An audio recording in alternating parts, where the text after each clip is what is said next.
went through this last year as a freshman, kind of figuring out when to kind of come in for 3 or 4 minutes and make a contribution. You're on a different role now, but you guys have some young guys, Brian Bridgewater, Aaron Epps, Albert Robinson, who can kind of be those guys for you. How important is it for you guys to have guys that can come off the bench and give you guys 5-6 minutes at a time? I'll just be the one to tell them to stay positive and just be ready when your name is called, because you never know what might happen. A player in front of you might get in foul trouble, or he might get injured, God prevent it, but you never know.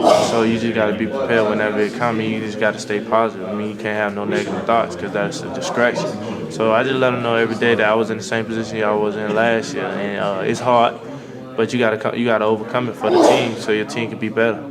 It's especially hard. Young guys come in here, they get recruited because they were stars in high school, and then all of a sudden you're at the back of the line. All of a sudden, how tough is that mental challenge? It's very tough, and like you said, it's mental, and that's a part of it. You just got to go through it, and like I told them, everybody had to go through it at some point in their career.